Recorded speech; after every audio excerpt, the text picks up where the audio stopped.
Hi guys, so this is an unusual environment for me to be talking to you in, but I'm actually at a client's house and as you can see, we're ripping the kitchen out.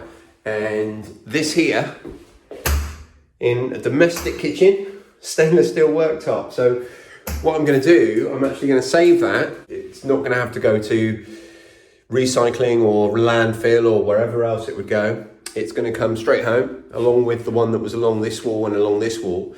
And we're going to use them to basically build a butchery in our wood. So we're going to take these worktops home and we're going to build 4 walls with some timber and just tarpaulin. Really, we're not worried about it getting wet. We're not worried about it, being exposed to the elements. The tarpaulin is just for my sake, really, when I'm working in it, but we're going to be able to use these to make a butchery in our wood.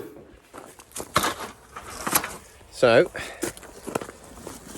there's the first half of what will be our new stainless steel butchering unit that I'm going to build, brought home. The other half is still on site. I'm going to build a super simple frame that I can just put tarpaulin up and over, and that will keep the elements out. And then I've got my butchering space, so I'm super happy about that. I also today went and bought my shotgun.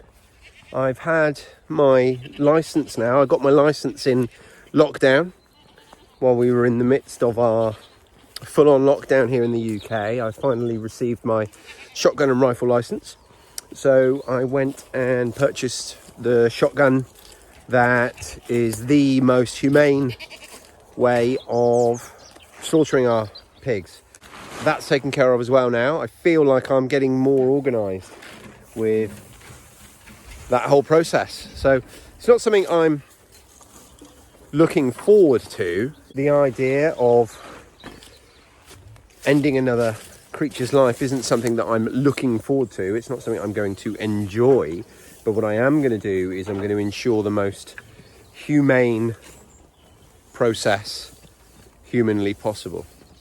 And the reason it's so much better, or one of the reasons it's so much better, is I'll be able to basically just separate the 2 pigs, and the one that we're going to butcher, I'll be able to butcher her on her own, away from the other one, and she won't know anything about it. So we'll give her some food and she'll just be quite happily eating, and then there'll be nothing. So there'll be no trauma from her. I remember when we've had pigs here before and we've sent them off to be slaughtered, it's not a particularly pleasant experience for them to have to be put into a trailer and driven off. So it'll save her that discomfort. So I feel very strongly that I'm doing the best thing for them, and I feel like I'm getting more organised and I'm more prepared for it, so that's good. This is a collection of old bits and bobs of wood that I had made a treehouse out of rather unsuccessfully just up there, but it was in this big ash and there was just too much movement in the tree. And we had a storm, and I think the ash is actually struggling, and the short version is the treehouse did not survive. So I've salvaged the wood from it, and I've got some other bits and bobs, all salvaged materials. These are all bits of materials that I had previously picked up from FreeCycle, and what we're looking at here is the makings of my butchery unit. We're going to use all the wood that's left over here and scraps and bits and pieces, and effectively we're going to build a framework, and then I'm just going to cover it in a tarpaulin, because I think it's not something I need up all year round. The stainless steel worktops are going to be super easy to clean. That's the point of them. So I can effectively erect the tarpaulin over the framework, clean everything down, and we're ready to go. And then when we're finished using it, we can just take the tarpaulin down, fold it up, put it in a box, probably underneath the stainless steel unit, and it's all packed up again. We don't have to worry about making it, particularly resilient to wind that way, because the only time it's going to be facing any sort of wind resistance is going to be when the tarpauling's up. So if we just make it so that the tarpauling's up when it's being used, then it takes away that necessity for it to be robust. So that's the plan. That's the plan as it stands. Just share some of our vegetable patch with you here. I've not really talked about it with you a great deal. On this end, we had some of our midsummer lettuce, and the reason that they go here, or they went here this year, is because this is the east end of our bed. So it meant, as you can see, that they got protection from the midsummer sun from these courgette plants. Row of courgettes here. Got a few more courgettes here, and in the front are Egyptian walking onions. And as you can see, I've populated the rest of this bed where these courgettes are with some more, and they're already coming through. Like, these are all from the small bulbs of the Egyptian walking onions. So next year, after these courgettes come out, this is going to be an entire bed of perennial Egyptian onions, and that's going to give us all the onions we need, and I'm really happy about that. Here we've got our winter Brussels sprout plants at the front. We've got a row of chard. This is rainbow chard. Now I'm hoping that these are going to be perennials.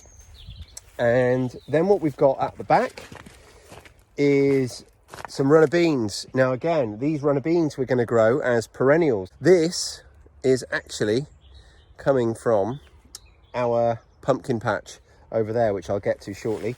We've got some of these little tiny purple TP beans. I love these beans, but they've taken such a long time to get going. They're just getting going now, but we will get a small harvest of beans off these plants, believe it or not.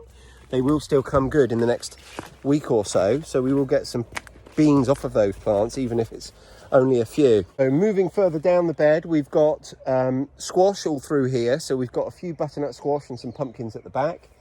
In here, we've got 2 rows of beetroot, a load of volunteer tomatoes, and a few weeds that need to be taken out. And you can see along the back there, more beans.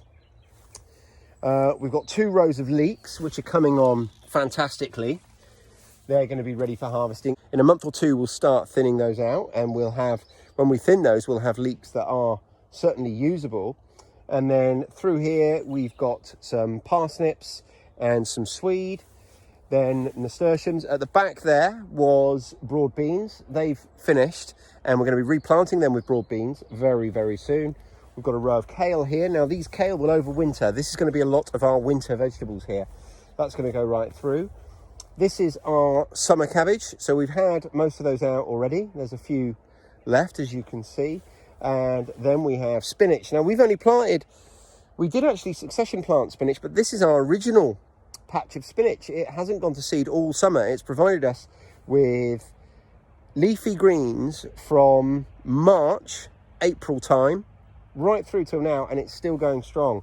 And then this is our late sowings. This is everything that went in after we pulled out our potatoes. So we've got a load of salad greens in here, and then we've got rows of cabbages, broccoli, cauliflower, and some spring onions in the rest of this bed, which is going to be our winter veg, if you like. At the back here, we've got some butternut squash plants. There are some butternut squash in there that are going to be ready for harvesting quite soon. And then some of our outdoor tomatoes. Now, this is our main annual vegetable bed. So we do have lots of annual vegetables elsewhere. You've probably seen on our videos before. We've got a bathtub with some runner beans on. We've got pots that grow our carrots in. We've got lots of them just dotted around the place. Here's how I like to grow my carrots, just in a container like this with really loose compost. And you can see the carrots enjoy it a great deal, and they're super easy to harvest. So that's how we grow our carrots. And then we've obviously got the polytunnel, which I've shown you before. And then we're down into more of our perennials. So as you can tell, we're moving more and more and more into perennials. So our runner beans are going to be a perennial crop as of now, as are some of our leafy greens, our chards, our onions. They're all going to be perennials, along with all the perennials that we're already growing, the more traditional perennials. So what I am going to do in the next day or two is I'll take you on a tour around the whole garden and show you all of our perennial crops, because we have a vast number, and they are definitely the crops that hold the biggest place in my heart, because they're not quite set and forget. but they are pretty close to it. And the idea of set and forget is something that is very, very welcome to me. You know, the idea of just being able to do something, plant something once, and then have years of harvest from it. Anyway, that's it for today, guys. I will speak to you all tomorrow.